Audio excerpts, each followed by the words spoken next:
मित्रांनो, शालिनी भक्तिसागरमध्ये तुमचे मनपूर्वक स्वागत आहे। तर मित्रांनो, आज आपण या व्हिडिओच्या माध्यमाने ऐकणार आहोत पवित्र गणेश पुराण। 18 पुराणांमध्ये सर्वात श्रेष्ठ असे हे पवित्र गणेश पुराण। आता आपले थोडेच गणेश पुराण राहिले आहेत। बरेच काही गणेश पुराण आणि गणेश पुराणाच्या कथा आणि गणेश पुराणातील माहिती आणि गणेश पुराणातील स्तोत्र आणि गणेश पुराणातील मंत्र सर्वांना मी सांगून दिलेले होते। ते कुठल्या उपायाने कोणत्या मंत्राने आपल्याला स्तोत्र मंत्र जप करायचा आहे, कोणता मंत्र घरात किती वेळा जप करायचा आहे। ज्यांना संतान प्राप्ती नाही त्यांनी संकष्टी चतुर्थीचे महात्म्य, संकष्टी व्रत, संकष्टी चतुर्थी उद्यापन संपूर्ण काही मी तुम्हाला या व्हिडिओच्या माध्यमाने संपूर्ण मी तुमच्यापर्यंत पोहोचवून दिलेले आहे।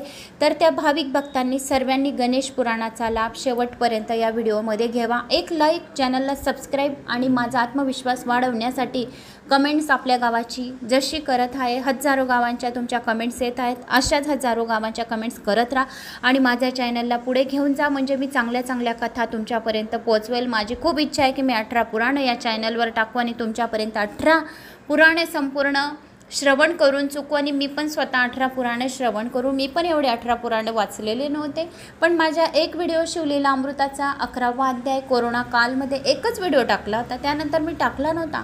एका वर्षभरात तो मिलियनला गेला। त्यानंतर लोकांनी मला खूप प्रतिसाद दिला, तुम्हीच दिला। तर तुमच्या आत्मविश्वासाने, तुमच्या कमेंट्समुळे मी कथा करायला लागलेली आहे आणि मला खूप तुमच्या म्हणजे कमेंट्समुळे आणि लाईक आणि सबस्क्राईबमुळे मोटिवेट झालं। तर अशाच कथा आणि ऐकण्यासाठी चॅनलला नक्की सबस्क्राईब, शेअर आपल्या व्हॉट्सअप ग्रुपवर रिश्तेदारांना नक्की करा, म्हणजे पुढे आपण चांगल्या चांगल्या कथा करूया। आता पितृपक्ष येत आहे तर भागवत गीता अत्यंत महत्त्वाचे आहे। पितृदोष असो या नसो तरी पण भागवत गीतेचं खूप काही महत्त्व सांगितलं गेलं आहे।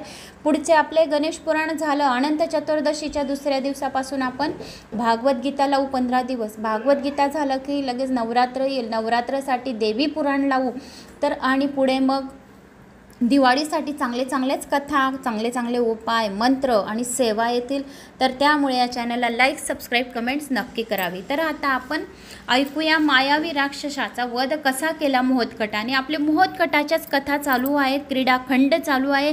मोहतकट राजाच्या आदितीच्या पोटी जन्माला आलेला आहे। हे तुम्हाला चांगलंच समजलं असेल की आदितीने ओम गणेशाय नमः या मंत्राचा जप केला होता आणि सांगितलं होतं की तू माझ्या पोटी जन्माला ये आणि जगाचं पालन कर, असे आदितीने मोहतकटाला साक्षात गजाननाला सांगितलं होतं। जो या कथा ऐकतो त्याला साक्षात गजाननाचे दर्शन होते। ओम गजाननाय नमः या मंत्राचं किती महत्त्व आहे। सकाळ संध्याकाळ घरात 108 वेळा म्हणायचं। ओम गणेशाय नमः या मंत्राचं पण सकाळ संध्याकाळ 108 वेळा म्हणायचं आहे। आणि त्याशिवाय 21 नावांचं पठण श्रवणचं पण खूप काही महत्त्व आहे। जो कोणी 21 नाव श्रवण पठण करतो त्याला सहस्र नामावलीचे पुण्यफळाची प्राप्ती होते। आणि त्या 21 नावांमध्ये खूप ताकद आहे, पावर आहे। जे मुलं अभ्यास करत नाही, ज्यांना काही म्हणजे समजत नाही, मुके बैरे पांगळे या त्यांना काहीच ज्ञान नाही आहे, त्यांनी त्या 21 नाव त्या आईने नाहीतर त्यांच्या वडिलांनी नाहीतर त्यांच्या घरातल्या नातेवाईकांनी त्या मुलाच्या कानामध्ये त्या 21 नावांचं श्रवण करावे। त्या मुलाला वाचा येईल, चालत नसणार चालायला लागेल, बैरा असेल ऐकायला लागेल। एवढं या गणेश पुराणाला महत्त्व दिलं गेलेलं आहे। सहजासहजी गणेश पुराण कोणालाच ऐकायला मिळेल नाही, जो खूप भाग्यवान आहे, ज्याच्या पदरी खूप खूप खूप काही जन्माचे पुण्य त्यांनी जमा करून घेतलेलं असेल, हे पुण्याचं कर्म गाठोडं त्यांच्या जवळ असेल, त्यालाच हे गणेश पुराण ऐकायला मिळेल। जो कोणी गणेश पुराण ऐकतो, श्रवण करतो ज्या घरामध्ये आणि त्याचा चेहरा पण त्याच्या मुलांनी, नवऱ्यांनी, सासू सासऱ्यांनी पाहत असेल तरी पण त्यांच्यामध्ये जे काही त्यांचे कर्म म्हणजे काही वाईट असतील तरी पण तो चेहरा बघितल्याने त्यांचे कर्म चांगले होतील, साऱ्या पापांचा नाश होईल, एवढ्या गणेश पुराणाला महत्त्व दिलं गेलेलं आहे। अशा या गणेश पुराणाच्या कथा छान छान होत्या। पुढे शमीचं महात्म्य खूप छान आहे। दिवोदासाला गणेश लोकाची प्राप्ती कशी झाली, काशीचे महात्म्य, सर्व देव काशीमध्ये का विराजमान आहे, पुढे थोड्याच कथा राहिलेल्या आहे। 2च व्हिडिओ आता याच्यानंतर येतील आपले। संक्षिप्त गणेश पुराण ज्यांनी एकही व्हिडिओ ज्यांच्यापर्यंत आलेला नाही त्यांच्यापर्यंत फक्त रिपीट, फक्त गणेश पुराण, संक्षिप्त गणेश पुराणाचे भाग येणार आहे। म्हणजे तुम्ही 3 तासापर्यंत गणेश पुराण कंटिन्यू 3 दिवसात ऐकून घेणार आणि 3 दिवसात तुमचे संपूर्ण गणेश पुराणाची पुण्यफळाची प्राप्ती करून घेणार। जसा वेळ भेटला तसा मी तुमच्यापर्यंत कथा पोहोचवण्याचा खूप 100% प्रयत्न करत राहते। रात्रीचे मला 1-1.5 नक्की होतो। मी जॉईंट फॅमिलीला राहते, त्यामुळे घरातली कामं तुम्ही समजू शकता की जॉईंट फॅमिलीमध्ये 10-12 जणांची फॅमिली जर राहिली तर किती कामं राहतात आणि किती काय कामं राहतात। असं दुकानदारी आहे, हॉटेल आहे, हार्डवेअर आहे, सर्व काही पार्लर आहे, ज्वेलरीचं सर्व काही शॉप आहे, ते पण मला हँडल करून संपूर्ण कथा तुमच्यापर्यंत माझी आवड आहे म्हणून मी पोचत राहते. मी बुऱ्हाणपूरला राहते, शहापूर गाव आहे बुऱ्हाणपूरजवळ, खेडे आहे, छोट्या खेड्यामध्ये राहते, पण माझी आवड आहे त्यामुळे मी कथा तुमच्यापर्यंत पोचवत राहते. या कथांसाठी एक लाईक, चॅनलला सबस्क्राईब नक्की करा. आता मायावी राक्षसाचा वध कसा केला गणपती बाप्पाने ते आपण ऐकूया. श्री गणेशाय नमो नमः. ओम वक्रतुंड महाकाय सूर्यकोटी समप्रभ निर्विघ्नं कुरु मे देव सर्वकार्येषु सर्वदा. 21 नाव कुठले कुठले आहेत तुम्हाला चांगलेच आठवण झाली असतील आता, तरी पण आपण श्रवण करावे आणि 1000 नावाचं पुण्यफळाची प्राप्ती करून घ्यावी. सुमुख, एकदंत, कपिल, गजकर्ण, लंबोदर, विकट, विघ्नविनाशक, विनायक, धूम्रकेतू, बालचंद्र, गणाध्यक्ष, गजानन, गणंजय, गणपती, हेरंब, धरणीधर, महागणपती, यक्ष, वरद, श्रीप्रसादन, अमोघ सिद्धी, अमित, मंत्र, चिंतामणी, विधी, सुमंगल, बीज, आशापूरक, वरद, शिव, कश्यपनंद, वाचसिद्धी, दोंडी विनायक, दुर्वा विनायक, चंडी विनायक, देहली गणपतीयै नमो नमः. अशा या नावांच्या श्रवण करता करता शम्मी, तीळ, तांदूळ, दुर्वा घेऊन या नावांचं श्रवण करावं आणि गणपती बाप्पाला आपल्या मनाच्या इच्छा सांगाव्या. त्या व्यक्तीला गणपती बाप्पा साक्षात दर्शन देईल, त्याच्या मनातल्या इच्छा पूर्ण करेल. मायावी राक्षसाचा वध कसा झाला, मोहतकटाने मायावी राक्षसाचा वध कसा केला, मोहतकटाच्या कथा या चालू आहेत आपल्या, म्हणजे साक्षात गजाननाच्या कथा या चालू आहेत. तर आता मायावी राक्षसाचा वध दुसऱ्या दिवशी नित्यकर्म आटोपल्यावर राजा राज्यसभेमध्ये गेला. तो बालक नेहमीप्रमाणे रस्त्यावर खेळण्यास गेला. राजसभेचे काम पाहत असता एक दैत्य ताडपत्रावर लिहिलेले पंचांग बगलेत घेऊन ज्योतिष्य रूपाने त्या राज्यसभेत आला. राजास नमन करून त्याने त्यास आशीर्वाद दिला आणि राजाला म्हणाला, मी एक महान ज्योतिष्य असून माझे नाव हेमज्योती असे आहे. मी नेहमी गंधर्व लोकी राहतो. मला भूत, भविष्य व वर्तमान यांचे त्रिकाल ज्ञान आहे. मी येथे आल्यापासून तुझी अकल्याणकारक सुचवणारी चिन्हे मला दिसत आहे. तुझ्या घरी मोदकट नावाचा एक ब्राह्मण पुत्र आहे. तो चांगल्या पायगुणाचा नाही, तो स्वतः विघ्नाधीश आहे. जर तुला आपल्या उज्ज्वल भविष्याची इच्छा असेल तर त्या बालकाला तू निर्जन अरण्यात पाठवून दे. याच्या येथे राहण्याने सर्व राज्यांचा नाश होईल. राजा त्याला म्हणाला, आपण जे काही सांगत आहे ते सारे सत्य आहे. त्याचा पराक्रम अजून तुम्हास माहिती नाही. प्रतिसृष्टी निर्मितीचे सामर्थ्य या बालकात आहे. त्यानेच तर माझ्या नगरीचे आणि राज्याचे रक्षण केले आहे. ते ऐकून क्रोधाने तो ज्योतिष्य म्हणाला, तू एवढी त्याची स्तुती करतोस, पण बालक कुठे आहे तो बघू दे तरी मला. राजाने सेवकांनी मोहतकटाला बोलवून ज्योतिषासमोर उभे केले. मोहतकटाने त्याला विचारले, ज्योतिष बुवा, तुम्ही कुठून आला? तुम्ही नुसते ज्योतिष्य जाणता की सामुद्रिक पाहता? वर्तमान, भूतकाळ, भविष्य तुम्हाला सर्व काही कळत असेल तर माझ्या नशिबात काय आहे ते तरी सांगा. असे मोहतकटाने म्हणजे साक्षात गजाननाने, गणेशाने त्या ज्योतिष्य बुवाला विचारले. त्या बालकाचे बोलणे ऐकून ज्योतिषाच्या मनात भय उत्पन्न झाले. त्याने तसेच न दाखवता त्या बालकाला म्हणाला, तू आजपासून 4थ्या दिवशी एका विहिरीत पडशील आणि त्यातून जर तू जिवंत राहिला तर नदीत नाहीतर समुद्रात पडशील. त्यातूनही सुरक्षित राहिला तर दाट अंधारात सापडशील. त्यातूनही वाचला तर तुझ्या अंगावर मोठा पर्वत कोसळेल आणि त्यातूनही जर वाचलास तर 2 काळ पुरुष तुला येऊन खाऊन टाकतील. सर्व संकटातून तुझी निभवण्याची इच्छा असेल तर माझ्याबरोबर चल, मी तुला काही दिवसांनी येथे आणून पोचवीन. हे त्याचे बोलणे ऐकून बालकाने हळूच राजाच्या हातातील अंगठी मागून घेतली आणि तो ज्योतिषाला म्हणाला, बुवा, आमची एक मौल्यवान अंगठी हरवली आहे. ती कधी आणि कोठे मिळेल? जर हे बरोबर सांगितले तर महान ज्योतिष आहात. त्यावर तो ज्योतिष म्हणाला, जर तुमची ही हरवलेली अंगठी सापडली तर मला दिली पाहिजे. मोदकट म्हणाला, हो, तर मी तुम्हाला देईल. ही घे अंगठी. असे म्हणून बालकाने ती अंगठी त्या ज्योतिषरूपी राक्षसावर मारली. त्याबरोबर तो त्याच्या मूळ रूपात येऊन जमिनीवर कोसळला आणि जागीच मरण पावला. हे बघून लोक आश्चर्य करू लागले. हे बालक प्रत्यक्ष ईश्वर आहे. सृष्टीचा भार कमी करण्यासाठी हा अवतारला आहे. वेशधारी राक्षसाचा वध झाला. जो वेशधारी राक्षसाचा वध झाला हे ऐकून नरांतकाने ब्रह्मदेवाच्या वराने बलिष्ठ झालेले कुपक कंदर या नावाच्या 2 दैत्यांना त्यांच्या वधासाठी पाठवले. आपल्या सैन्यासह ते दोघे काशी राजाच्या नगराजवळ आले. सैन्यास नगराबाहेर ठेवून ते दोघे राक्षस पुढे नगरात आले. चालता चालता कुपूस कंदरास म्हणाला, मी राजवाड्याजवळ गेलो की विहिरीचे रूप घेतो. तू लहान मुलाचे रूप घेऊन त्या बालकाबरोबर खेळ आणि खेळत खेळत त्या विहिरीत लोटून दे. ते पाण्यात पडला की मला लगेच बेडकाचे रूप घेऊन त्याला गिळून टाकतो. संकेताप्रमाणे कृपक वीर झाला. कंदराने बालकाचे रूप घेतले, मोहत कटास खेळवायला हाक मारली. त्याला वर व इतर मुलांना घेऊन तो विहिरीच्या जवळपास खेळू लागला. खेळता खेळता विहिरीच्या काठापर्यंत आले. त्यावेळी कंदेने त्या बालकाचे पाय धरले. तो विहिरीच्या तळाशी गेला. तेव्हा तो म्हणाला, अरे रे रे, मला वाचवा, मला सोडा. असे दोघंही ओरडले, पण पाण्याच्या भीतीने कोणीही पाण्यात उतरले नाही. त्यातला एक मुलगा राजाकडे गेला व त्याने ही वार्ता राजाला सांगितली की मोहतकट पाण्यामध्ये पडला. राजा घाबरून त्या ठिकाणी आला आणि मोठमोठ्याने शोक करू लागला. इकडे विनायकाला कंदराने अगदी तळाशी आणले. विनायकाला बघताच कृपकाला अत्यानंद झाला. तो मोहतकटाला मारून सर्व राक्षसाच्या ऋणातून मुक्त होणार असे त्याला वाटले. त्याने आपले मुख पसरवले व बालक समजून कंदरा समाज गिळण्यास सुरुवात केली. त्यावेळी कंदराने आपले विशाल दैत्याचे रूप धारण केले. त्याबरोबर कुपकाचे मुख फाटले. आपल्याशी कपटीपणाने कृपक वागला म्हणून त्याला त्याचा राग आला. म्हणून दोघांचे युद्ध जुंपले. दोघंही त्यात ठार झाले. दोघे आपसासात लढत असताना बालक हळूच विहिरीतून जमिनीवर आला.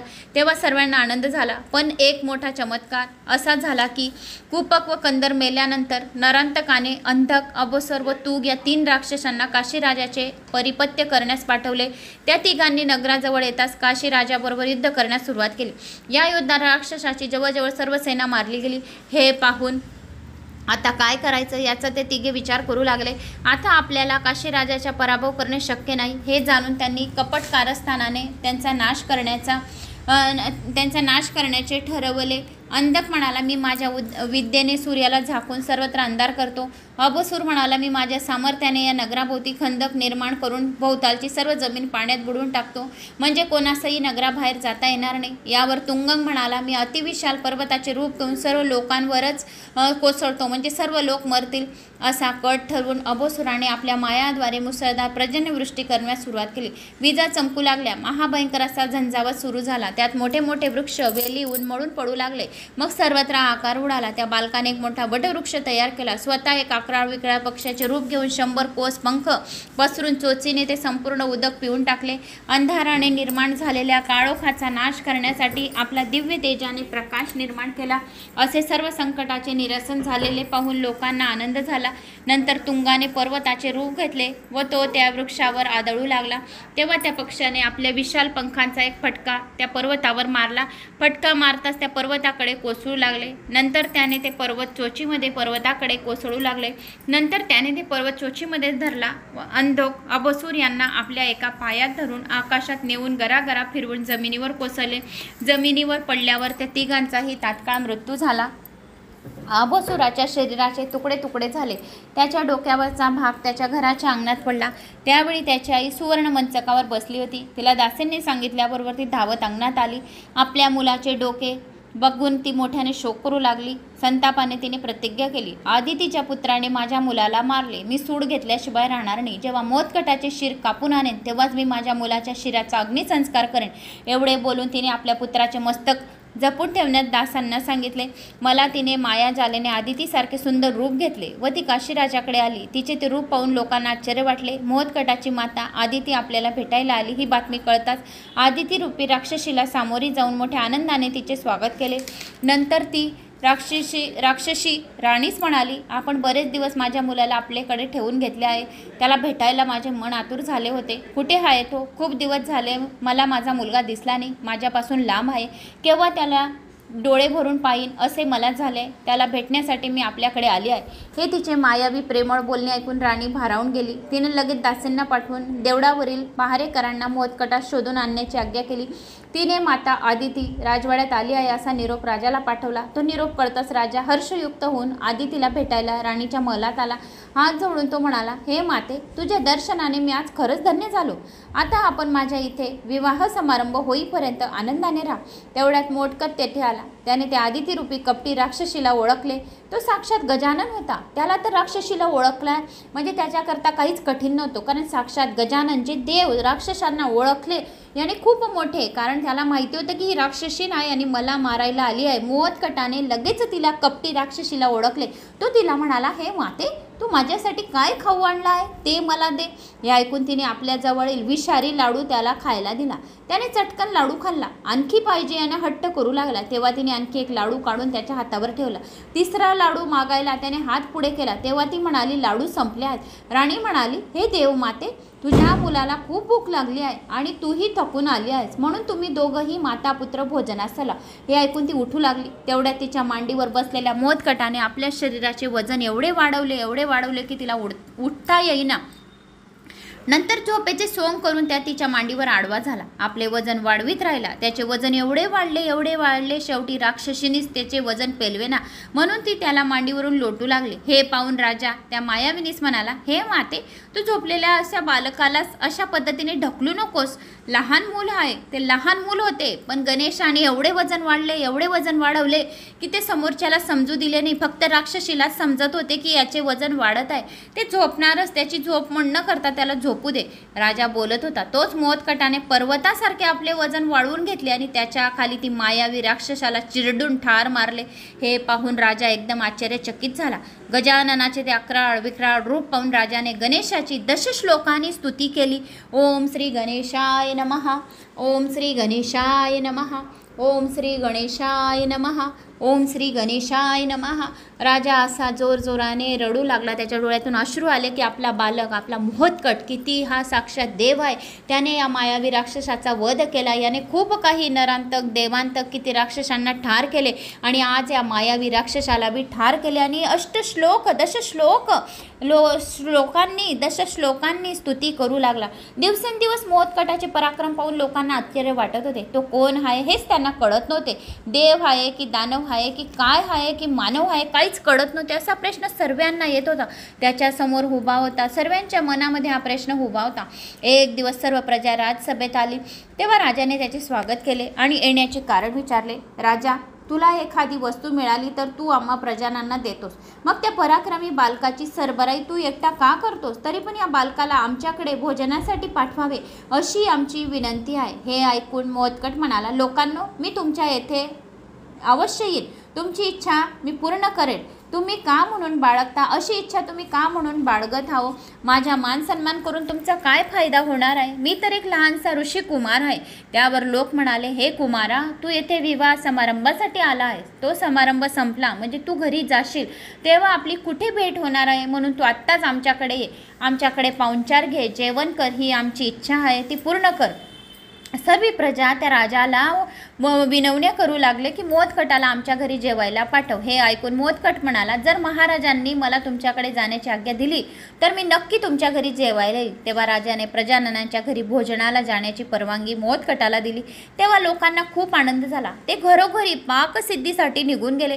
शुक्ल नावाच्या महातपस्वी ब्राह्मण त्या नगरामध्ये राहत होता. शुक्ल ब्राह्मण तपस्वी ब्राह्मण होता. त्या राजाच्या नगरात तो ब्राह्मण राहत होता. तो सर्व कामांमध्ये अत्यंत निपुण होता. त्याला विद्रुमा नावाची अत्यंत सुंदर पतिव्रता पत्नी होती. दारिद्र्यामुळे ती जरी वल्कले नेसत असली तरी तिच्या अंगावर पतिव्रतेचे तेज अलगच चमकत होतं. जे पतिव्रते राहतात त्यांच्या चेहऱ्यावर तेज अलग चमकत राहतं. तिच्या विनयाने, त्या सेवेने त्या ब्राह्मण नेहमी संतुष्ट राहतो. जो कोणी हे गणेश पुराण स्त्रिया ऐकतात त्यांच्या चेहऱ्यावर सुद्धा अलौकिक तेज राहतं आणि त्यांच्या पतिव्रताचे तेज अलग राहतं. कारण की ज्या स्त्रिया हे गणेश पुराण ऐकतात तर त्यांचे नवऱ्यांना सुद्धा दीर्घ आयुष्य आणि गजानन प्रसन्न होतं असे स्वतः गणेशाने साक्षात सांगितले आहे. म्हणून या गजाननाच्या या कथा ऐकल्याने, श्रवण केल्याने, पठनाने सर्व पापांचा नाशच होतो. तर अशा या शुक्ल ब्राह्मणाची जी पत्नी होती ती खूप पतिव्रता होती आणि सुंदर होती. त्या दिवशी नेहमीप्रमाणे भिक्षा मागण्यासाठी तो गेला. तसा या पतिव्रतेचे स्त्रीचे तेज अत्यंत चमकत होते. तिच्या विनयाने व सेवेने तो ब्राह्मण नेहमी संतुष्ट असे. त्या दिवशी नेहमीप्रमाणे भिक्षा मागण्यासाठी तो गेला. पण प्रजा गजाननाचे स्वागत करण्यात मग्न होते. त्यामुळे त्याला नेहमीसारखे भिक्षा मिळाली नाही. जी काही थोडीफार मिळाली ती घरी देऊन तो पत्नीस म्हणाला, आज सर्वांच्या घरी गजानन जेवायला येणार आहे. कदाचित तो आपल्या घरी पण येऊ शकतो. आपण गरीब आहेत, दारिद्र्य आहेत. पण तो आपल्या घरी पण येऊ शकेल. आज सर्व प्रजानांच्या घरी मोदकट जेवायला जाणार आहे, गजानन जेवायला येणार आहे. मी भिक्षामध्ये जे काही मागून आणलेलं आहे, आज भिक्षा काही मला मिळाली नाही आहे. तो ब्राह्मण त्याच्या पत्नीला म्हणतो, आज भिक्षा काही मिळाली नाही जास्त, पण थोडीशी मिळाली. आपल्या घरी पण येईल गजानन जेवायला, कदाचित येऊ शकतो असं तो ब्राह्मण तिच्या पत्नीला म्हणत होता. तेव्हा तू जेवणाची तयारी कर. विद्रुमा म्हणाली, शहरातील श्रीमंताच्या घरी पंचपक्वाने सोडून तो मोदकट काय आपल्या घरी जेवायला येईल? तो व श्रीमंताच्या घरी जेवायला जाईल. अशी त्याची पत्नी विद्रुमा त्या ब्राह्मणाला म्हणाली.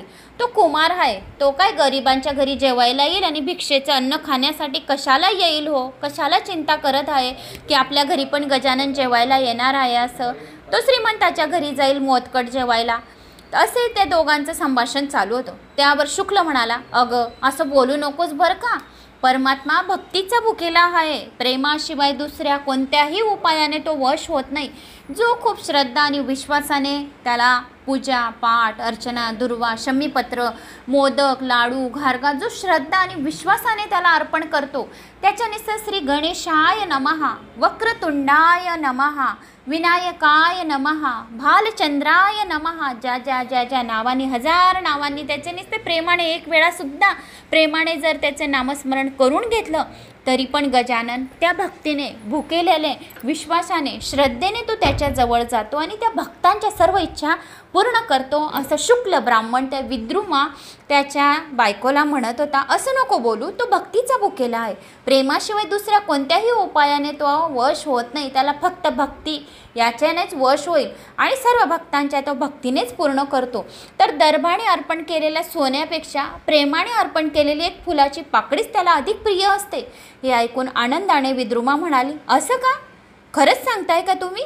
असं असेल तर मी आत्ता स्वयंपाकघरात जाते आणि स्वयंपाकाची तयारी करते. असे म्हणून ती विद्रुमा त्या ब्राह्मणाची बायको स्वयंपाकात म्हणजे स्वयंपाकघरात गेली आणि त्याने ब्राह्मणाने जे भिक्षित मिळालेले अनेक प्रकारचे धान्याचे जे पीठ घरोघरी मागून आणलेलं होतं त्या ब्राह्मणाने झोळीमध्ये थोडंसं जे मिळालं ते तिने स्वयंपाकघरात गेली आणि त्या तांदळाच्या कण्यामध्ये पुष्कळ पाणी घालून दिलं. कारण की त्या दिवशी त्याला भिक्षा मिळालेली नव्हती. तर ते थोडं जिथे पीठ मिळालेलं होतं अनेक प्रकारचे धान्य एकत्र करून तिने कोणी धान्य दिले, कोणी पीठ टाकून दिले भिक्षामध्ये, कोणी काही देऊन दिलं. तर त्या ब्राह्मणाच्या बायकोने विदुराने ते धान्य सर्व एकत्र करून त्या पिठाची भाकरी केली. तांदळाच्या कण्यामध्ये पुष्कळ पाणी घालून दिलं आणि त्याची पातळशी पेज तयार केली. इकडे ब्राह्मणाने तेल तूप पत्री फुले वलकडे गोळा केली. पूजेची साहित्य ठेवली. दरबासन घालून तो कुमाराची म्हणजेच मोहतकटाची वाट पाहत बसलेला होता. पूजेच्या घरी जेवायला जाण्यापूर्वी कुमार आपल्या सवंगड्यासह खेळायला गेला. राजा राजसभेत आला तेव्हा स्वर्गलोकातून सनक आणि सनंदन नावाचे ऋषी तेथे आले. स्वर्गलोकामधून सनक आणि सनंदन नावाचे ऋषी तेथे आले. तेव्हा राजाने त्याचे यथायोग्य स्वागत करून येण्याचे कारण विचारले. तेव्हा ते म्हणाले, हे राजा, तुझ्या इथे राहून त्या कश्यप पुत्राने अर्थात प्रत्यक्ष गजाननाने प्रत्यक्ष मोहतकटाने अनेक दैत्याचा वध केला असे ते सनक आणि सनंदन राजाला म्हणत आहे. हे राजा, तुझ्या घरी तो प्रत्यक्ष कश्यप पुत्राने जन्म घेतलेला आहे, साक्षात गजाननाने जन्म घेतला आहे व त्याने तर अनेक दैत्यांचा वध केला आणि खूप मोठी पराक्रमे केली. त्याच्या दर्शनाकरता आज आम्ही स्वर्गामधून त्याच्या दर्शनासाठी आलेलो आहोत असे ते सनक आणि सनंदन ऋषी खूप मोठे तपस्वी ऋषी त्या राजाला म्हणत आहे. आम्ही मोहतकटाच्या दर्शनाला आलेलो आहे, साक्षात गजाननाच्या दर्शनाला आलेलो आहोत. इतक्यात तो कुमार पंचखाद्याचा मोदक खात तेथे आला. राजा त्याच्याकडे बोट टाकून तो ऋषींना म्हणाला, महाराज, आपण ज्याच्या दर्शनासाठी येथे वर आला आहात तो पुत्र आपल्यासमोर मोहतकट हाच आहे, हा उभा आहे. राजाचे ते बोलणे ऐकून कुमार त्या ऋषींना म्हणाला, अहो ऋषीवर, आपल्यासारखा त्रिकाल ज्ञानाकरता स्वर्ग चांगला आहे, तो सोडून तुम्ही येथे येण्याचे श्रम का घेतलेस? यावर सनक आणि सनंदन म्हणाले, आमच्या बुद्धीला तुझ्या दर्शनाचा मोह उत्पन्न झाला. आता तुझे दर्शन आम्हास लाभले पाहिजे म्हणून आम्ही येथे आलो आहे. असे म्हणून आम्ही आता तुझे दर्शनाचा मोह उत्पन्न झाला आणि आता तुझे दर्शन आम्हास झाले आहे, तर आता आम्ही आमच्या स्वर्गामध्ये जायला निघालो आहे. तेव्हा राजाने भोजन करण्याचा त्यांना आग्रह केला. सनक आणि सनंदला राजाने सांगितलं, तुम्ही मोहतकटाच्या दर्शनासाठी आता आले होते तर आता भोजन करून जा, परंतु आपण परान्न ग्रहण करत नाही असे सांगतात। गंगेवर अंघोळीसाठी मग सनक आणि सनंदर दोघी जण गेले। सनक आणि सनंदन म्हणाले, आम्ही परान्न सेवन करत नाही, कोणाचे अन्न खात नाही। राजाने सांगितले, तुम्ही मोदकटाच्या दर्शनाला आले होते, मग आता दर्शन तुमचं झाले, तुम्ही धन्य झाले, आता तुम्ही जात आहे तर असे भुकेल्या पोटी जाऊ नका, अन्न ग्रहण करा, भोजन करून जा। ऋषीवर म्हणाले, आम्ही परान्न ग्रहण करत नाही, आता आम्ही गंगेच्या तीरावर अंघोळीसाठी जातो। त्यानंतर तो कुमार गंगेवर स्नानासाठी गेला। तेथून तो शुक्ल ब्राह्मणाकडे जेवायला आला। त्याला आलेला पाहून शुक्ल ब्राह्मणाला आणि त्याच्या पत्नीला खूप आनंद झाला। त्याच्या डोळ्यातून आनंदाश्रू वाहू लागले। त्यांना आलिंगन दिले। आलिंगन देऊन तो म्हणाला, माझ्यासारख्या दरिद्र्याकडे भोजन घ्यायला तुम्ही आलेले आहेत, मी खूप खूप धन्य झालेले आहोत। कारण गरिबांच्या घरी साक्षात देव राहतो, कारण की तो फक्त गरीब लोक हे भक्ती आणि श्रद्धेने देवाला जे काही अर्पण करतात तर ते साक्षात भगवंत त्यांच्या घरी जेवायला जातो। मी पण खूप तुम्हाला श्रद्धा आणि विश्वासाने हे गणेश पुराण श्रवण करत आहे, तर मला पण एकदम अंगाला काटे येऊन गेले आणि माझं हुंडूक म्हणजे खूप भरून आला। कारण की शुक्ल ब्राह्मणाकडे साक्षात गजानन जेवायला गेलो की त्या ब्राह्मणाने 7 घरांचे पीठ मागून आणलेलं होतं, पण ते श्रद्धेने त्याच्या बायकोने त्याच्यासाठी स्वयंपाक बनवला। तर ब्राह्मण जो सांगत होता की ब्राह्मणीन म्हणत होती की आपल्या घरी मोदकट का जेवायला येईल, तो श्रीमंताच्या घरी जाईल, आपल्या घरी येणार नाही। श्रीमंताच्या घरी पंचपक्वान्न बनलेले आहेत तर तो तिथंच जेवायला जाईल, आपल्या घरी येणार नाही। पण ब्राह्मण म्हणतो, असे नको बोलू, भगवंत हा फक्त श्रद्धा आणि विश्वासाचा भुकेला राहतो, तर आपल्या घरी गजानन नक्कीच येईल। ज्यांनी श्रद्धेने आणि विश्वासाने हे गणेश पुराण श्रवण केले, पठन केले, त्याला गजानन साक्षात प्रसन्नच होईल, एवढी 100% गॅरंटी। तर साक्षात गजानन शुक्ल ब्राह्मणाच्या घरी गेला, तर ब्राह्मणाला बी खूप आनंद झाला आणि ब्राह्मणीला पण खूप आनंद झाला की त्यांच्या डोळ्यातून आनंदाश्रू वाहू लागले की आपल्या घरी साक्षात गजानन आलेला आहे। हे बघून ते ढसाढसा रडू लागले की खरोखर आपल्या घरी ब्राह्मणाच्या घरी आपण तर 5 घरांचं पीठ मागून आणलं आणि साक्षात गजानन आपल्या घरी जेवायला आला। हे त्यांना बघून अगोदर ते खूप रडू लागले। त्यांच्या अश्रूंनीच मोदकटाचा अभिषेक केला की आमच्या अश्रूंनी, आमचे जे डोळ्यातून अश्रू निघत आहे त्याच अश्रूंनी साक्षात मोदकटाच्या पायाचे त्यांनी अभिषेक केला। त्याच्याने गजानन खूप प्रसन्न झाला, डोके ठेवले मोदकटाच्या पायावर आणि ढसा ढसा ढसा ढसा रडू लागले। मोदकट म्हणाला, मी तुमच्या फक्त भावनेने, भक्तीने आणि विश्वासाने तुमच्या घरी आलेलो आहोत। जो कोणी मला भावना आणि विश्वासाने कोणी मला प्राप्त करतो, मी त्याच्या हृदयात साक्षात बसतो, कारण त्याचा आत्मा निर्मळ राहतो, त्याच्या आत्म्यामध्ये साक्षात भगवंत बसलेला राहतो। तर त्याला कपट चपट कोणालाच चालत नाही, तो फक्त भोळी भक्तीचा भुकेला राहतो। एक दुर्वा मला जर नुसते प्रेमाने अर्पण केले, पान फूल भोग नैवेद्य दिवा नाही पण राहिला, पण एक दुर्वा पण मला अर्पण केले, तरी पण मी त्या भक्तांवर प्रसन्न होतो, असे मोहत्कटाने साक्षात सांगितले। आणि मी तुमच्या भक्तीवर खूप प्रसन्न झालेलो आहोत।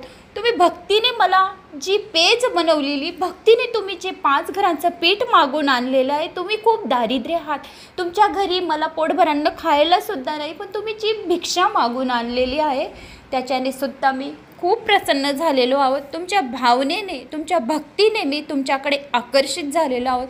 तर असे हे ब्राह्मण आणि ब्राह्मणीन खूप रडू लागले आणि ढसाढसा त्यांच्या डोळ्यातून आनंदाश्रू वाहू लागले आणि मग त्यांना मोहत्कटाने त्यांना आलिंगन दिले। जो कोणी ही कथा ऐकतो भावनेची, श्रद्धाची, त्याला साक्षात भगवंत आलिंगन देतो स्वप्नात येऊन आणि त्याच्या इच्छा पूर्ण करतो आणि त्याचे दुःख, दारिद्र्य सर्व काही दूर करतो, त्याच्या मुलांच्या प्रगती व्हायला सुरुवात करते।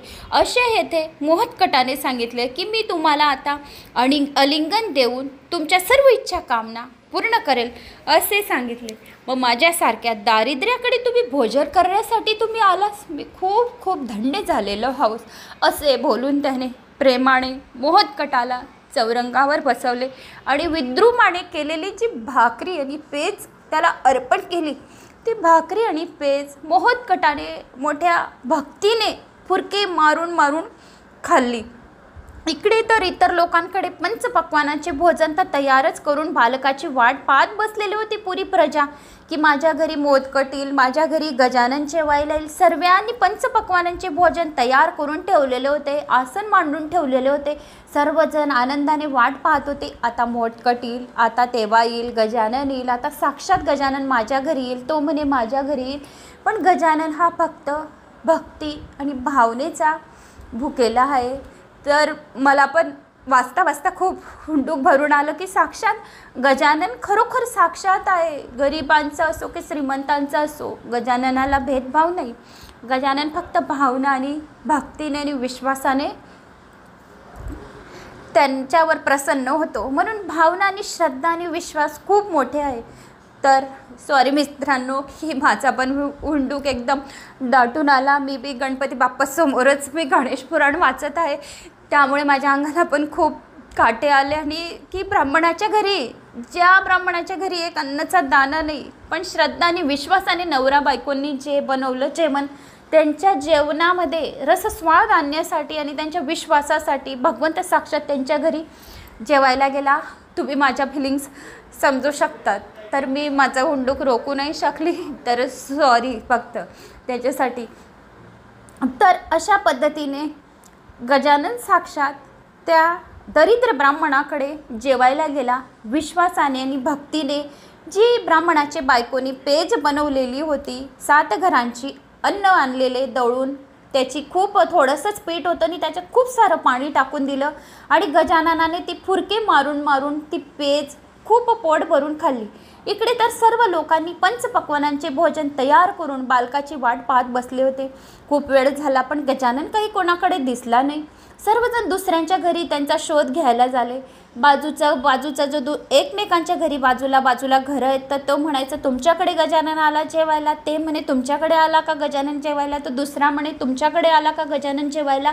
तेव्हा त्यांना तो कुमार शुक्ल ब्राह्मणाच्या घरी भोजन घेत असलेला दिसला. सर्व प्रजा एकमेकांच्या घरी बघायला गेले आणि मग सर्व प्रजा शुक्ल ब्राह्मणाच्या घरी साक्षात गजानन मोदकट तिथं जेवण करताना दिसला. भोजन घेऊन मोदकट संतुष्ट झाला आणि म्हणाला, मी तुमच्या भोजनाने अतिशय तृप्त झालो, तुमच्यावर खूप प्रसन्न झालो आहोत. तुमच्या या पेजने, तुमच्या या स्वयंपाकाने, तुमच्या या जे जेवण बनवलेलं होतं त्याच्याने माझा आत्मा खूप तृप्त झाला. आता तुम्हाला काय वर पाहिजे आहे ते मागा. तेव्हा मोदकटाने त्या शुक्ल ब्राह्मणाला आणि विद्रुमाला म्हणाले, तुम्हाला काय पाहिजे आहे ते वर मागा, मी तुमच्यावर खूप प्रसन्न झालेले आहोत. ते म्हणाले की जो कोणी हा माझा अध्याय ऐकेल पोटभर अन्नाचा, त्याला कधीही कोणत्याही जन्मामध्ये दुःख दारिद्र्य येणार नाही, तो भुकेला राहणार नाही. त्याच्या घरातले जेवढे पण लोक आहेत त्याचे 72 पिढ्यांपर्यंत कधी नरकात जाणार नाही आणि कोणी उपाशी राहणार नाही 72 पिढ्यांपर्यंत. त्याच्या घरात धन धान्य यश कीर्ती मान सन्मान राज ऐश्वर्य जे जिथे जातील तिथे त्यांना यश कीर्ती मिळेल, असा हा माझा जेवणाचा अध्याय जो कोणी श्रवण पठन करेल, त्याच्या पठन श्रवण करण्या मात्रही त्याचे दुःख दारिद्र्य तेथेच त्याचे संपून जाईल आणि त्याचा उद्धार होईल, असे येथे ब्राह्मणाने त्यांना वर दिला. मोदकट गजाननाने शुक्ल ब्राह्मणाला असा प्रसन्न होऊन त्यांना साक्षात आशीर्वाद दिला की माझा हा अध्याय सर्व अध्यायांमध्ये सर्वात अतिशय प्रिय ही कथा राहील आणि ही कथा जो श्रवण पठन करेल त्या पठन करणाऱ्याला सुद्धा कोट्यवधी पुण्यफळाची प्राप्ती होईल. मग त्यानंतर सर्व लोक ते शुक्ल ब्राह्मणाच्या घरी बघायला गेले आणि मी तुमच्या भोजनाने खूप तृप्त झालेलो आहोत, तुम्हाला काय मागायचे ते वर मागून घ्या. हे ऐकून शुक्ल ब्राह्मण म्हणाला, देवा माझ्या घरातली मीठ भाकरी तुम्ही ग्रहण केलीत, यातच मला खूप धन्य आहे, यातच मला सर्व काही मिळाले. तरी माझी भक्ती सदैव तुमच्या चरणी राहो, जो पण मला जन्म मिळो मी सदैव तुमच्या चरणी राहो, एवढी ही एकच मागणी आहे.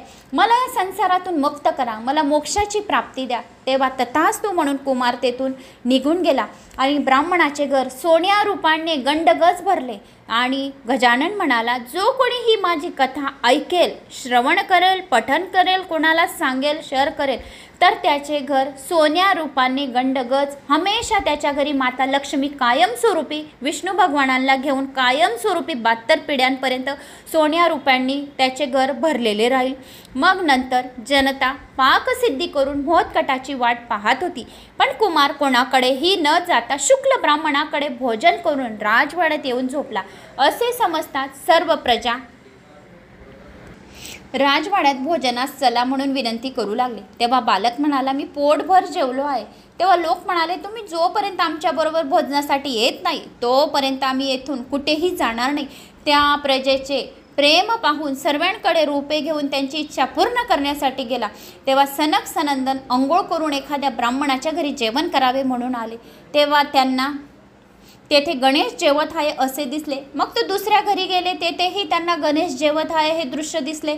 तिसऱ्या घरी गेले तेव्हाही त्यांना मोदकट जेवताना दिसत आहे. सनक सनंदन गंगेच्या तीरी अंघोळ करायला गेले होते. अंघोळ करताना येताना सनक सनंदनाला प्रत्येकाच्या घरी मोदकट जेवण करताना दिसत आहे. नगरातील सर्व ब्राह्मणांच्या घरी हे दृश्य पाहून आपल्याला इथे काही मिळणार नाही, आपण दुसऱ्या गावात जावे म्हणून ते गेले. तर काय, तेथेही गणेशाचे 10 हस्त असलेली, सिंहावर बसलेली, किरीट कुंडल धारण करणारी, कोटी सूर्याप्रमाणे तेजस्वी, सर्वांग सुंदर अशी मूर्ती सर्वत्र त्यांना दिसू लागली. त्यांनी गजाननाचे सर्वत्र स्वरूप ओळखले. त्यांना गर्व तेव्हा त्यांचा सनक आणि सनंदन यांचा गर्व नाहीसा झाला. मग सनक सनंदन गजाननाची नम्रतेने प्रार्थना करू लागली. सनक व सनंदनाने केलेल्या स्तुतीने गणेश प्रसन्न झाला. त्या दोघांनी गणेशांना वर दिला. त्यांनी त्यांची स्तुती करून एक सुंदर मूर्ती तयार केली आणि तेथे एक मोठे मंदिर बांधले. त्या देवळात श्री गणेशाची स्थापना केली. त्या मंदिराजवळ एक कुंड तयार करून त्याला गणेश कुंड असे नाव दिले. आणि कथा ऐकल्यानंतर व्यासांनी ब्रह्मदेवाला विचारले, गावातील लोकांच्या घरी मोदकट जेवायला न जाता शुक्ल ब्राह्मणाच्या घरीच का जेवायला गेला? त्याला एवढी धनसंपत्ती शुक्ल ब्राह्मणाला का दिली? याचं उत्तर मला मिळेल का? ते ऐकून ब्रह्मदेव म्हणाले, याचं कारण खरं तर गणेशावरील भक्ती. पूर्वी व्याधाने गणेशाला एक शम्मीचं पान अर्पण केले होते. तेवढ्याने प्रसन्न होऊन गणेशाला त्या व्याधाला मुक्ती दिली. ती कथा अशी आहे. ती कथा मी तुम्हाला सांगतो की एक गणेशाला एक शम्मीच्या पानाचं महत्त्व काय आहे, तर मी ते तुम्हाला आता सांगतो. असे ब्रह्मदेवाने सांगितले की शुक्ल ब्राह्मणाच्याच घरी का गेला? मोदकट शुक्ल ब्राह्मणाच्याच घरी का जेवायला गेला? आणि त्याला अमाप गणित संपत्ती, एवढे सोन्या चांदीचे गंडगज, एवढे धनसंपत्ती का दिली? असे ब्रह्मदेव विचारतात. आणि त्याचा महिमा आता पुढे कथन होत आहे. विदर्भात मंद नावाचे एक नावाजलेले नगर होते. त्या नगरात भक्ती नावाचा एक अत्यंत पापी व्याध राहत होता. त्याच्याकडील तलवार, बाण, भाला, सुरी वगैरे घेऊन हरणाची शिकार करीत असे. त्या हरणाचे मांस विकून तो आपला उदरनिर्वाह करीत असे. एक दिवस त्या नगरात मोठा उत्सव होता. तेव्हा त्या व्याधाला वाटले की आज जास्त शिकार केली तर जास्त द्रव्य आपल्याला मिळेल. असा विचार करून तो आपली सर्व शस्त्रे घेऊन जंगलात गेला. तेथे त्याने बऱ्याच हरणांची शिकार केली आणि तेथून तो ती हरणी घेऊन गावाकडे येऊ लागला. तितक्यात एका राक्षसाला माणसाचा वास आला. तेव्हा तो राक्षस माणसाच्या वासाने व्याधाजवळ आला. राक्षसाला पाहून व्याध खूप घाबरला. त्याने आपल्या हातातील सर्व शस्त्रे टाकून दिली आणि जवळ असलेल्या शम्मीच्या झाडावर चढून तो लपून बसला. हे पाहून त्याला खाण्यासाठी राक्षसही त्याच्या मागोमाग झाडावर चढले. मात्र त्याच्या वजनाने ते शम्मीचे झाड मोडले गेले. त्या दोघांसह झाड खाली पडले. परंतु त्या झाडाखाली वामनाने स्थापन केलेल्या गणेश मूर्ती होती. त्या झाडाचे एक पान गणेशावर पडले. त्यामुळे ते दोघांची पापे नाहीशी झाली आणि त्यांनी सुंदर रूपे प्राप्त केली. जो कोणी गणेशाला एक शम्मीचं पान वाहतो, जो कोणी गणेशाची मूर्ती शम्मीच्या झाडाजवळ, शम्मीच्या रोपाजवळ स्थापना करते आणि एक पान जर त्याच्या डोक्यावर, मस्तकावर पडले तर त्याची सर्व 7 जन्माची पापे नाहीशी होऊन त्याला सुख, समृद्धी, यश, कीर्ती, शांती, पैसा, अडका, बरकती भेटते आणि सुंदर रूपाची प्राप्ती होते. त्याला स्वर्गलोकाची, सुखाची, जे सुख पाहिजे गणेश लोकाची प्राप्ती होते. मग त्याच वेळेस गणेशदूत खाली आले आणि त्या दोघांना गणेश लोकी घेऊन गेले आणि सांगितले ब्रह्मदेवाला. व्यासांनी विचारले, ब्रह्मदेवा, तो तर व्याध होता आणि मागच्या जन्मात तो पूर्वजन्मात तर राक्षस कोण होता मग, आणि त्याला गणेश लोकातून विमान का आली हे संपूर्ण मला माहिती द्या. मग त्यानंतर वामनाने गणेशाचे अनुष्ठान कशासाठी केलेले होते, गणेशाने त्यांना कोणता वर दिला, गणेश लोक वेगळे कसे आहे, त्याला शमी का आवडते. ब्रह्मदेव म्हणाले, सर्व प्रश्नांचं उत्तर आता पुढे मी तुम्हाला सांगतो. फार फार पूर्वी भीम व्याध नावाचा एक मोठा राजा होता. तो ज्या देशाचा राजा झाला होता तेथील मूळ राजाला मूलबाळ काही नव्हते, म्हणून त्याने मरत्या वेळी आपल्या दुर्दश नावाच्या एका भाऊबंदाचा सांब नावाच्या क्षेत्रज मुलास आपले सर्व राज्य मृत्यूनंतर त्या सांबास देऊन दिले आणि त्या सांबाला गादीवर बसवले. पण सांब दुर्दशाचा क्षेत्रज मुलगा होता. दुर्दशाच्या पत्नीचे नाव प्रमदा. तिला मुलं बाळं काहीच नव्हती. दुर्दशाने पुष्कळ उपाय करून पाहिले, पण त्याच्या उपायाने यश आले नाही. काही दिवस गेले. प्रमदेचे एका धिवरावर प्रेम झाले. त्याच्यापासून तिला एक मुलगा झाला. त्याचे नाव सांब. तो जारज आहे. तो कोणालाही माहीत नव्हता. सांबाला प्रधानांनी राज्यावर बसवले. सर्व काही राजचिन्हे द्रव्यकोश प्रधानांनी अर्पण केली. राज्यप्राप्ती झाल्यावर तो मंदात घेऊन लोकांना छळू लागला. दारू पिऊन स्त्रियांना भोगण्यासाठी सतत उत्सुक राहू लागला. त्याने ब्राह्मणांना नगरातून हाकलून दिले. ध्वज व शत्रुजित प्रधान उपदेश करू लागले असता त्यांना तुरुंगात टाकून दिले. दृष्टवृद्धी नावाच्या एका मित्राला त्याने पंतप्रधान म्हणून नेमले. राज्यात सुंदर स्त्री दिसली रे दिसली, ती सांबाने त्याच्यावर अत्याचार केलाच पाहिजे आणि ती कोणत्याही जातीची असो मग तिला उपभोगलेच पाहिजे. सर्व काही गुंडाळून ठेवले होते. सर्व स्त्रिया त्याने गुंडाळून ठेवल्या. तो कोणावरही अत्याचार करीत होता.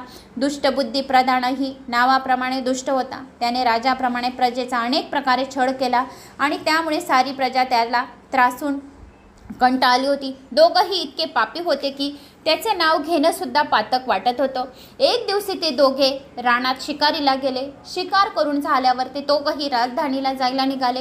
रस्त्यात त्यांनी श्री गणेशाचे एक जुने झालेले मंदिर दिसले. त्यातली एक मूर्ती दशरथ राजाने पुत्रप्राप्तीसाठी स्थापना केली होती. तेव्हा वसिष्ठांनी ती गणेश मूर्तीची प्राणप्रतिष्ठा करून तिला वरद गणपती असे नाव दिले. येथे आपण जेवढी कथा ऐकली, वरद गणपती एक अष्टविनायक आपले या कथेमध्ये झालेले आहे असे नाव दिले. कारण राजा त्या ठिकाणी पुत्रप्राप्तीसाठी राजा दशरथने ते पुत्रप्राप्तीसाठी तेथे अनुष्ठान केलेले होते आणि ते गणेशाचे जुने मंदिर होते आणि पुत्रप्राप्तीचा मार्ग दाखवला. जो कोणी वरद गणेशाय नमः असे म्हणेल त्याला पुत्रप्राप्ती होईल. 1000 नावाचे त्याने सहस्र नावाचे 1000 वेळेस त्याने पठन करावे. वरद गणेशाय नमः या नावाचा त्याने पठन करायला हवा. त्याला पुत्रप्राप्ती होईल असे सांगितले आणि अनुष्ठान केले. नंतर गणेशांना त्यांना वर दिला की तुम्हाला पुत्रप्राप्ती होईल. नंतर दशरथ राजाला 4 मुले झाली. सांब राजा हे प्रधान दोघे त्या देवाजवळ आले. घोड्यावरून उतरले आणि पत्री फुले फळे गोळा करून श्री गणेशाची मनोभावे पूजा केली. नमस्कार करून श्री गणेशाला प्रदक्षिणा घेतली. साऱ्या आयुष्यात एवढेच पुण्य त्याच्याकडून घडले. सांबाला काय झालं, त्याने सर्व पत्री फुले गोळा केली, शमीची पाने गोळा केली आणि ती राजा दशरथ बरोबर पूजा प्रदक्षिणा केली. एवढंच पुण्य त्याच्या वाटेला आहे. तर त्या पुण्याच्या प्रभावाने त्याला एवढे राज्य प्राप्त झाले. सारे आयुष्यात त्याने काहीच केले नाही. सर्व पाप केली, सर्व कर्म वाईट केले. एवढंच छोटंसं पुण्य त्याच्या पत्री होतं. त्याच्याकडून एवढेच पुण्य घडले होते आणि राजधानीत आल्यावर त्यांनी परत प्रजेच्या छळ करण्यास सुरुवात केली. असे करत करत अनेक वर्ष निघून गेली. दोघंही मरण पावली. यमदूतांनी त्यांना विचारले, तुम्हाला अगोदर नरक लोकात पाठवू की कुंभीपाकात पाठवू की कोणत्या लोकामध्ये पाठवू असे यमदूतांनी त्यांना विचारले. त्या ठिकाणी अनेक वर्ष कुंभपाकादीत नरकात काढल्यानंतर त्या दोघांनी परत जमिनीवर फेकून दिले. तेथून त्यांनी अनेक योनीत जन्म घेतल्यावर व्याध राक्षस झाले. पण सांब राजा असताना त्या दोघांनी वरद गणेशाची पूजा केली होती. त्या पुण्याईमुळे आज त्यांचा उद्धार झाला होता आणि त्याला राज्यप्राप्ती झाली होती. जो कोणी गणेशाला फक्त एक फूल, एक दुर्वा, एक शमीपत्र वाईल आणि ओम गणेशाय नमः वक्रतुंड महाकाय सूर्यकोटी समप्रभ निर्विघ्नं कुरु मे देव सर्व कार्येषु सर्वदा असे मंत्रांचा सुद्धा जाप करेल. गणेशाय नमः, विनाकाय नमः, बालचंद्राय नमः, मूलचंद्राय नमः असं कोणी निस्तम दंत सर्पकर्णने नमः, विनायकाय नमः असं कुठलाही एका मंत्राचा सुद्धा जप करेल तरी त्या भक्तांवर भक्तीच्या भुकेला गणपती बाप्पा त्याच्यावर भोळा हा भक्तीचा भुकेला आहे तर लगेच प्रसन्न होतो. तर अशा छोट्याशा पुण्याईने त्याचा उद्धार झाला आणि त्याला एवढ्या राज्यप्राप्ती झाली. तर पुढे ब्रह्मदेव सांगू लागले की मी कश्यपाला सृष्टी निर्माण करण्याची आज्ञा केली होती. त्यावेळी त्याने श्री गणेशाच्या कृपेने आपल्या 4 स्त्रियांपासून अनेक प्रकारच्या स्थावर जंग सृष्टी निर्माण केली. त्यात स्त्रियांमध्ये दिती व आदिती कथा खूप छान आहे. दिती आणि आदितीची कथा आहे. तर सर्व स्त्रियांमध्ये गणेशाच्या कृपेने आपल्या 4 स्त्रियांपासून अनेक प्रकारची स्तंगावर जंगम श्रेष्ठ होत्या. एक दिवस साय संध्येच्या होते. रिपीट सांगते, कथा खूप छान आहे. त्यावेळी त्याने गणेशाच्या कृपेने आपल्या 4 स्त्रियांपासून ब्रह्मदेव सांगू लागले मी कश्यपाला सृष्टी निर्माण करायला आज्ञा केली. त्यावेळेस त्यांनी गणेशाच्या कृपेने आपल्या 4 स्त्रियांपासून अनेक प्रकारची स्तंगावर जंगम सृष्टी निर्माण केली. त्या स्त्रियांमध्ये दिती आणि आदिती सर्वात श्रेष्ठ होती. एक दिवस साय संध्येची वेळ होती, संध्याकाळची वेळ होती असता दिती म्हणजेच आपल्या पतीला म्हणाली, दिती कश्यपाला म्हणाली कामातूर होऊन त्याच्याकडे भोग मागू लागली. परंतु सायंकाळ झाली असल्याने भोग देण्यास ती वेळ नसते. दिवाबत्तीची वेळेस कोणीही भोग करू नये असे त्या कश्यपाने तिला सांगितले की ही साय संध्येची वेळ आहे. आता आपल्याला हा काळ भोग देण्यास योग्य नाही. भोग दिल्यास संतती चांगली होणार नाही असे त्याने दिती तिला सांगितले.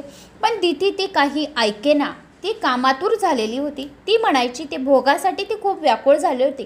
शेवटी नाईलाजाने कश्यपाने तिची इच्छा पूर्ण केली आणि ते एकरूप झाले. नंतर द्वितीयेला 2 मुले झाली. त्यांची नावं काय? हिरण्याक्ष आणि हिरण्यकश्यपू अशी होती. ती मोठी झाल्यावर त्यांनी पित्यापासून भगवान शंकराच्या मंत्रांचा जप करीत त्यांची अनेक वर्ष आराधना केली शंकराची. त्यामुळे शंकर त्यांना प्रसन्न होऊन गेला. त्यांना वर देण्यासाठी त्यांच्या समोर आले. तेव्हा त्यांनी असा वर मागितला की मला कोणत्याही वेळी दिवसा किंवा रात्री पृथ्वीवर किंवा स्वर्गात कोणापासूनही मरण येऊ नये असा वर शंकराकडून हिरण्याक्ष आणि हिरण्यकश्यपूने मागितला. प्रथम स्वर्गात असा वर दिल्यावर तो प्रथम स्वर्गात आला. इंद्राला तेथून पळवून लावून स्वर्गाचे राज्य त्याने हिरण्यकश्यपूने प्रल्हाद नावाचा एका मुलगा झाला.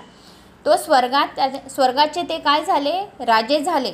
इंद्राला त्याने तेथून पळवून दिले आणि हिरण्यकश्यपू आणि हिरण्याक्ष हे स्वर्गाचे राजे झाले. हिरण्यकश्यपूला प्रल्हाद नावाचा एक मुलगा झाला. तो विष्णू भक्त होता. तो विष्णूची भक्ती करत होता म्हणून त्याचा खूप छळ केला. तो छळ पाहून त्या दुष्टांचा नाश करण्यासाठी श्री विष्णूने नरसिंह अवतार धारण केला. संध्याकाळी दाराच्या उंबरठ्यावर त्याला मांडीवर घेऊन त्याच्या पोटात आपली नखे खुपसून त्याचा वध केला. हिरण्याक्षाचाही पूर्वीच वराह रूपाने त्याने वध केला. प्रल्हादाचा मुलगा विरोचनाने सूर्याची उपासना करून त्यास प्रसन्न केले आणि नंतर सूर्याने त्याला एक दिव्य मुकुट दिला. जोपर्यंत हा मुकुट तुझ्या डोक्यावर आहे तोपर्यंत तुला मृत्यू येणार नाही असा वर दिला. नंतर त्याने सर्व त्रिभुवन आपल्या बळावर जिंकून घेतले. तेव्हा देवांना चिंता उत्पन्न झाली. श्री विष्णूचे त्याचे परिपत्य करण्यासाठी सुंदर स्त्रीचे रूप घेतले आणि विरोचनाला तिने मोहित केले. एक दिवस अभंग स्नान घालण्याच्या निमित्ताने तिने त्याला स्नानास नेले. त्यावेळी त्याच्या डोक्यावर मुकुट नव्हता. मुकुट विरहित डोके पाहून तिने ते जोरात दाबले. त्याबरोबर त्याच्या डोक्याचे तुकडे तुकडे झाले आणि त्याचा अंत झाला. विरोचनाचा एक पुत्र होता तो म्हणजे बळी होय. विष्णू भक्त कथा खूप छान आहे. विष्णू भक्त बळीराजाने एके दिवशी दैत्यगुरु शुक्राचार्याने आपल्याकडे बोलवले. वामन अवतार घेतला विष्णूने आणि दैत्य शुक्राचार्याने आपल्याकडे बोलवले. आचार्य आले. त्याचा आदर सत्कार करून बळी म्हणाला, गुरुदेव, इंद्र हा एकमेव स्वर्गाचे राजे भक्तो. आमचा तो भाऊबंद असून आम्हाला मात्र थोडेसेही राज्य देत नाही. याला काही उपाय करावा बरे.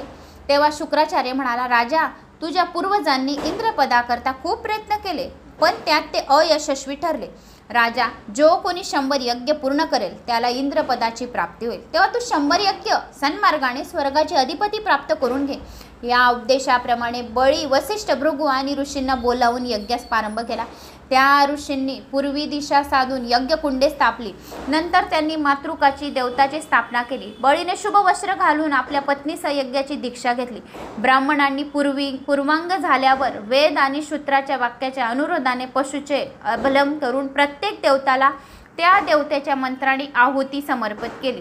नंतर वसिष्ठांदी महर्षींनी अग्नीमध्ये वसुंधरा आज्ञेत यज्ञ सांगता केली। बळीला त्याच्या पत्नीसह रथात बसवून निनाद अवभृत स्थानाला नेले। त्यावेळी ब्राह्मणांनी वेदघोष चालू केला। नंतर स्नान उरकून बळीने ब्राह्मणांना महावस्त्रांदी सुवर्ण दान देऊन तृप्त केले। असे 99 यज्ञ बळीने उचित रीतीने केले। पाळल्यावर स्वर्गात इंद्राला आपल्या पदाची धास्ती वाटू लागली। हतबल होऊन त्याने भगवान विष्णूचे स्मरण करून त्याला आपल्या संकटाविषयी सांगितले। विष्णूने त्याला अभय दिले। स्वयं आदितीच्या पोटात गर्भरूपाने जाऊन राहिला। 10 महिने पूर्ण होताच आदितीला पुत्ररत्न प्राप्त झाले।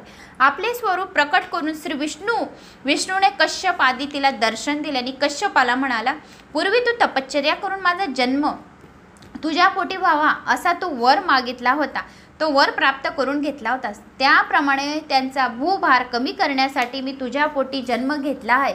एवढे बोलून बालभावनेने रडायला सुरुवात केली। तेव्हा कश्यपाने त्याचे नाव वामन असे ठेवले। त्याचे व्रतबंधादी सर्व काही संस्कार केले। वामनाला कश्यपाने 4 वेदांचे शिक्षण दिले आणि एक दिवस त्याने कश्यपाला विचारले, तात, इंद्राचे संकट नाहीसे कशाने होईल ते मला सांगा। त्यावर कश्यप म्हणाला, मी तुला सिद्धिप्रदायक गणेशाच्या षडाक्षर मंत्राचा उपदेश करतो। त्या मंत्र जपाने तपाचन कर, तुला गजानन प्रसन्न होईल, तुझ्या सर्व इच्छा सफल होतील। मंत्रोपदेश करून झाल्यावर वामन विदर्भ देशात आला। त्याने एक सुंदर मनमोहक ठिकाण निवडले। त्या ठिकाणी जाऊन पद्यासन घालून तो तपश्चर्याला बसले। 1 वर्षपर्यंत निराहार राहून षडाक्षर मंत्राचा जप करीत तपश्चर्या केली। श्री गणेश प्रसन्न झाला, त्याला इच्छित वर प्राप्त केला। त्या ठिकाणी त्याने अत्यंत सुंदर देऊळ बांधले। त्यामध्ये काश्मीरी पाषाणातील श्री गणेशाची मूर्तीची स्थापना केली। त्यानंतर आपल्या घरी परतला। पिता कश्यपाने त्याला बळीच्या यज्ञ समारंभात जावयास सांगितले आणि तेथे अगोदर त्या मंदिरात त्याने सिद्धिप्रदायक गणेशाचे एक मंदिर निर्माण केले। आता इथे आपले सिद्धिप्रदायक अष्टविनायक इथे आपले पूर्ण झालेले आहेत या कथामध्ये। तर मग नंतर त्याने काश्मीरी पाशातील श्री गणेशाची मूर्तीची स्थापना केली। त्यानंतर तो आपल्या घरी परतला। पिता कश्यपाने त्याला बळीच्या यज्ञ समारंभात जावयास सांगितले। त्याप्रमाणे वामन यज्ञ मंडपात आला। वामनाची कटीसूत्र मेखला, कृष्णजीनं दंडकमंडलू धारण केलेली ती बटू मूर्ती पाहून तेथील लोकांनी अत्यंत कौतुक वाटले। बळीने त्याला सामोरे जाऊन उच्च आसनावर आणून बसवले, त्याची मनोभावे पूजा केली। त्यानंतर त्याला आगमनाचे कारण विचारले। तेव्हा तो बटूरूपी वामन बळीला म्हणाला, हे राजन, मी अनाथ आहे, माझे आई वडील आठवत नाहीत, मला राहायला जागा नाही, म्हणून तुझ्याकडे मी जागा मागायला आलो आहे। तरी केवळ मला 3 पावले तू जमीन दे। त्याची ती मागणी ऐकून राजा अचंबित झाला, पण त्याने तत्काळ भूमिदानाची सिद्धता केली। तेव्हा गुरु शुक्राचार्याला बळीला म्हणाला, हे राजा, तू या बटूला ओळख, तू काही याला भूमिदान देऊ नको। शुक्राचार्याचे हे बोलणे ऐकून बळीने आपला निर्णय बदलला नाही। त्याने उदकाची झारी घेऊन वामनाला भूमिदान देण्याचा संकल्पास सुरुवात केली। ते पाहून शुक्राचार्याने सूक्ष्म रूप धारण केले आणि झारीच्या तोंडाशी येऊन बसले। वामनाने ते ओळखले होते, त्याला माहीत होते की झारीच्या मुखातून पाणी बाहेर येणार नाही। मग त्याने दर्भाची एक काडी घेतली आणि त्या झारीच्या मुखात घातली आणि त्याबरोबर शुक्राचार्याचा एक डोळा फुटला आणि तो तत्काळ बाहेर आला। तसे त्या झारीतून वामनाच्या हातावर उदक सोडून बळीने आपला दान संकल्प पूर्ण केला। उदक हातावर पडल्याबरोबर वामनाने एका पावलात पृथ्वी, दुसऱ्या पावलात सर्व ब्रह्मांड व्यापले। आता 3रे पाऊल कुठे ठेवायचे हा प्रश्न त्याला पडला। तेव्हा बळीने आपले मस्तक नम्रपणे पुढे केले आणि त्या बटूस म्हणाला, हे देवादिदेवा, आपण आपला पाय एक माझ्या मस्तकावर ठेवून 3ऱ्या पाऊलाचे दान पूर्ण केल्याचे समाधान मला द्या। तेव्हा वामनाने त्या विष्णुभक्त बळीच्या मस्तकावर आपले एक पाऊल म्हणजे 3रे जे पाऊल होते त्या बळीच्या डोक्यावर ठेवले आणि तसाच त्याला खाली पाताळात दडपले। त्या पाताळाचे राज्य देऊन मी सदैव तुझ्या सानिध्य राहील असा वर सुद्धा दिला। मग ब्रह्मदेव म्हणतात, मी जी गोष्ट सांगणार आहे ती स्वतः श्री गणेशाने प्रियवताला सांगितली होती। एक दिवस गणेशाला शम्मी का आवडते असे संपूर्ण, आता शम्मीचा खूप काही छान महिमा आहे, तर ते आपण पुढच्या व्हिडिओमध्ये ऐकूया। शम्मीचा महिमा आणि शम्मीचं संपूर्ण मोठी कथा आहे, म्हणजे तुम्हाला समजमध्ये येईल। तर इथे आपल्याला विष्णू भक्त राजा बळीने 3 पावले भूमिदान मागितली होती, तर ते पूर्ण केली। मोदकटाने कसं विहिरीमध्ये म्हणजे कसे त्या दोघांची भांडणं लावून वरती आला आणि त्याशिवाय गणेश भक्त भुकेला कसे शुक्ल ब्राह्मणाच्या घरी जेवायला गेला, घरोघर प्रत्येकाच्या घरी मोदकट जेवताना सनक सनंदनाला दिसला। ही संपूर्ण कथा आपण या व्हिडिओच्या माध्यमाने आपण ऐकली आहे। 1 घंट्याचा आपला हा व्हिडिओ झालेला आहे, तरी बी 52 मिनिटं झाले। भरपूर मोठा हा व्हिडिओ झाला तरी पण. तर आपण पुढच्या व्हिडिओमध्ये गणेशाला शम्मी का प्रिय आहे, एक शम्मीचं पान पण गणेशाला वाहिलं तर म्हणजे जो मेलेला व्यक्ती राहतो आणि त्याने जर शम्मीचं एक पान गणेशाला जर अर्पण केलं आहे आणि ज्याला मृत्यूकाल आला आहे, खूप आजारी आहे, की मेलेला मुलगासुद्धा जिवंत होतो, शम्मीच्या पानाचा महत्त्व, कीर्तीचा पुत्राला जीवन प्राप्ती फक्त एका शम्मीच्या पानाने झालेली होती. तो महिमा खूप छान आहे. म्हणजे कथा पूर्ण मोठी होईल, ती 50-60 मिनिटांची, मग व्हिडिओ 2 घंट्याचा होऊन जाईल. त्याच्यापेक्षा 1-1 घंट्याचे व्हिडिओ घेऊया. आणि गणेशाला शम्मी का प्रिय आहे आणि मृत्यूकाल या मृत्यूगंड आलेला आहे आणि शम्मीच्या पानाचा जर तुम्ही पुण्य, जो व्यक्ती आजारी आहे या ज्याला खूप काही अर्जंट काम आहे त्याला पण तुम्ही तुमचं शम्मीचं पान तुम्ही गणपतीला वाहिलेलं आहे, ते पुण्य तुम्ही ज्या वेळेस मागितलं गणेशाकडून तेव्हा त्या व्यक्तीला त्याचं गोत्र नाव बोलून त्याला ते पुण्य द्यायचं, त्याचं ते काम नक्की होईल, तो आजारी व्यक्तीसुद्धा बरं होईल. एवढा शम्मीच्या पानाचा महत्त्व आहे. तर ते आपण पुढच्या व्हिडिओमध्ये ऐकूया. तर मित्रांनो, मला अशी आशा आहे की तुम्हाला हे पवित्र गणेश पुराण आवडलं असेल. आवडल्यास एक लाईक, चॅनलला सबस्क्राईब, कुठून कोणत्या गावाहून आपल्या गावाच्या जशा कमेंट्स करत आहोत, भरपूर कमेंट्स करत आहोत, तशा कमेंट्स करत राहा. आपल्या मित्रपरिवारांना, रिश्तेदारांना, सर्वांना व्हॉट्सअप ग्रुप, फेसबुकवर हा व्हिडिओ शेअर करा. शालिनी भक्तिसागर कथा सेकंड चॅनल माझंच आहे, तिकडे बी मंत्र स्तोत्र चालू आहे, त्या चॅनलला बी सबस्क्राईब करा. सर्वांकडून मी क्षमा मागते की बोलता बोलता माझा बी हुंडूक भरून आला, एकदम अंगाला काटे येऊन गेले होते. मला असं वाटत होतं साक्षात गजानन प्रसन्न झाला आणि माझ्यासमोर येऊन उभा आहे. या आनंदाच्या याच्याने मला पण खूप म्हणजे हुंडूक खूप वेळा काही कथांमध्ये, खूप काही कथांमध्ये मला रडता रडता पण मी रेकॉर्डिंग करत राहते. म्हणजे श्रद्धा आणि विश्वास खरंच खूप महत्त्वाचा आहे. पैसा काही सर्व काही नसतं केव्हा पण, श्रद्धा आणि विश्वास पण सर्व काही राहतं. कथा आपण ऐकत आहोत पैशांसाठीच नाही, ते काही आपल्या प्रगतीसाठी या ते काही आपलं पुण्य राहतं, आपल्या मनाला शांतीसुद्धा देऊन जातो. काही जणांची अशी धारणा आहे की आपण हे ऐकू तर पैसा मिळेल, पैसा तर मिळेलच, पण त्याशिवाय आपल्याला सुख आणि शांती जीवनात राहिली की सर्व काही मिळतं, खुशिया राहिली की सर्व काही मिळतं. तर सोबत आपल्याला काय पाहिजे, सुख, शांती आणि खुशिया, तिघी वस्तू जर राहिल्या, सुकून राहिलं, शांती राहिली, मनामध्ये घरात शांती राहिली आणि खुशिया जर राहिली तर माता लक्ष्मी त्याची आपोआप, ज्या घरामध्ये खुशिया राहतात, आनंदित वातावरण राहतं, तर लक्ष्मी त्याची खेचून येते. लक्ष्मीला बोलवण्याची जरूरत राहत नाही. म्हणून आपल्याला या गोष्टींसाठी सुद्धा आपण गणेश पुराण श्रवण करत राहतो. जय श्री गणेशा. पुढच्या व्हिडिओमध्ये अजून काही आपण बोलूया. जय श्री गणेशा.